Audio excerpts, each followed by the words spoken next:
UNIFIN's blowing up your phone again. That same number, that same voicemail declaring an important business matter.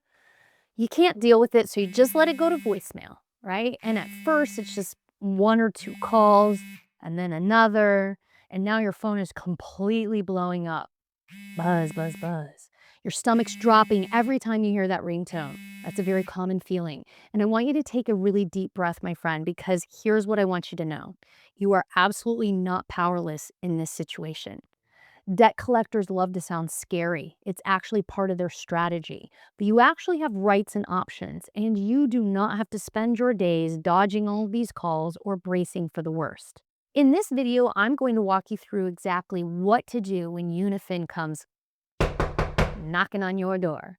Hi, I'm Adrienne Hines. I'm the Ladylike Lawyer, and today we're going to talk about who UNIFIN is, what they're allowed to do, what they're not allowed to do, how to fight back if they cross the line, and how to maybe move forward like the boss you are, right? So first and foremost, who is UNIFIN? UNIFIN is a debt collection agency that's been around since the 80s. They're based out of Indiana, and they work with big banks, credit cards, and lenders. Their job is to collect money. Your job is to protect your rights. They've got an A+ rating with the Better Business Bureau, but don't let that fool you. A+ doesn't mean they treat people well. It just means they respond to complaints. And when you are a collection agency that gets a lot of complaints, that's just part of the game. Just because they respond doesn't mean they're fixing things. So let's take a look at how UNIFIN operates. They send letters. They call you. They leave voicemails. Hi, this is a call from UNIFIN regarding an important business matter. They sound really official, but that doesn't mean you owe what they say you owe. And it certainly doesn't mean that you don't have any rights. Yes, it's absolutely legal for UNIFIN to contact you, but there are rules as to when and how UNIFIN or any other debt collector can contact you. These rules are detailed in the Fair Debt Collection Practices Act, which actually protects you from harassment by debt collectors. This limits when and how collectors like UNIFIN can actually contact you. And here are some of those rules. No calls before 8 a.m. or after 9 p.m. No calling your boss, your neighbor, your cousin, or even your cat. No talking to anybody about your debt. They have to stop contacting you if you tell them to do so in writing. They cannot harass you. They cannot threaten you. They're not supposed to use shady tactics. If they're calling you multiple times a day, every day of the week, that's harassment. If they are threatening you with jail, that is a lie. Debt in America is not a criminal action. Debt collectors are also required to validate debts that you request within 30 days. And finally, the Fair Debt Collection Practices Act actually allows you to sue for violations of these rules. In many cases, they actually have to pay your legal fees.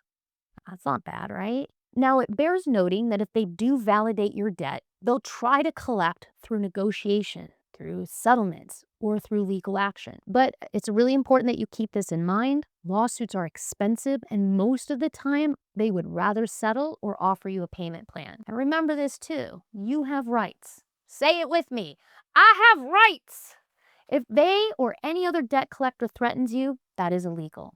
If they keep calling you after you've asked in writing for them to stop, also illegal. If they talk to anyone but you about your debt, yep, that's illegal again.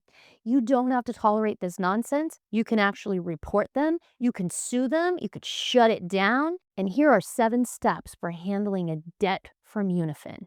Number 1, demand the receipts. Always ask for a validation letter. They are legally required to prove that the debt is real, its origin, its amount, and who you supposedly owe. And this is important for 2 reasons. Debt collection companies keep notoriously bad records, and since debts get transferred from one collection account to another, there's actually a really good chance they don't have the receipts. Why is this so important? Because no proof equals no payment, period. Secondly, there's at least a small chance that some people may be targeted by imposters claiming to be UNIFIN, and these folks absolutely won't be able to provide any receipts whatsoever. So you get to take care of that problem. Here's a pro tip. If the collector refuses to send validation or gets aggressive when you ask, it could be a scam. Real collectors know the rules, fake ones will try to rush you into paying fast. Good tip. Number 2, document everything. Write down who called, when they called, what they said. Save your voicemails, save your texts, save your emails, save the letters, screenshot things. Keep a file, keep it tight. If anything goes sideways, you're going to want to be ready. Number 3, put your request to stop contact in writing. If you want the calls and letters to stop, send a cease and desist contact letter.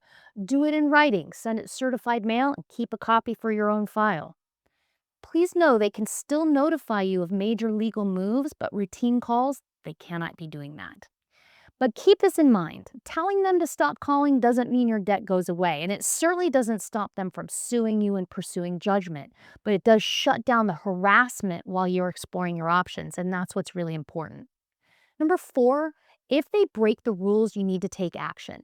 Harassment, illegal contact times, or ignoring your request to stop, those are all violations.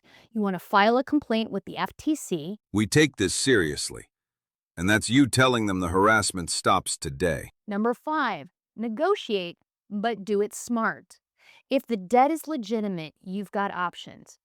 Can't afford the full amount? Offer what you can, exchange for a letter of deletion, which is a letter from the creditor or the collector to the credit bureau telling them that the negative line items on your credit report should be removed.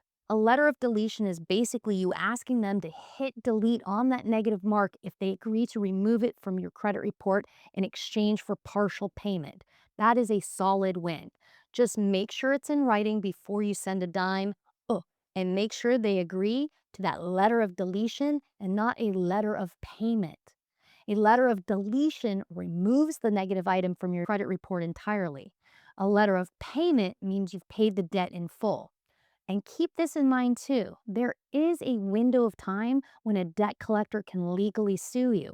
It's called the statute of limitations, and it starts from the last time you made a payment or even acknowledged the debt. Depending on your state, that window might be 3 years, 6 years, and sometimes substantially more. But if you make even one little payment on an old debt without something in writing, like a letter of deletion, you've just reset the entire clock. You're basically handing them a fresh legal weapon. So before you ever pay a dime, you need to know the statute of limitations in your state, and you need to make sure that you've got that letter of deletion in writing. Before you pay any money, ask yourself this: is this debt even worth waking back up? What you see as progress could end up being a big step backwards.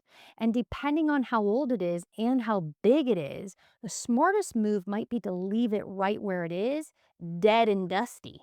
Number 6, lawyer up if things are getting spicy, my friends. If they're threatening to sue you or they already have, you need to get legal help. Consumer protection attorneys do not mess around, and many don't charge unless they win, and they love busting shady collection agencies, right? Number 7, consider bankruptcy if the debt feels overwhelming. You don't have to go it alone. If you are in so much debt that you cannot possibly wipe the slate clean within the next 2 years, keep watching the videos on this channel because bankruptcy might actually be your very best option.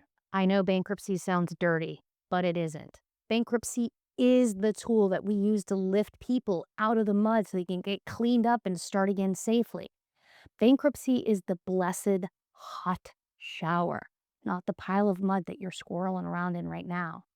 People think bankruptcy means failure, but it is actually a legal tool to protect you when things get totally out of control. It stops lawsuits, it stops wage garnishments, and it stops those endless calls. It gives you a chance to rebuild with a clean slate. It's not giving up. It's getting your power back. I've done a whole series on this channel. Check out some of the videos I've done after this one. Now, if UNIFIN is on your case and you believe they have violated your rights, I want you to check out the description. There is a link where you can book a free call with an actual real human who gives a darn. We'll help you figure out your next step. We'll stop the calls. So let's kick debt in the teeth and let's get your power back, okay? You've got this, and we've got you. This is doable. You can do this. Bankruptcy Explained.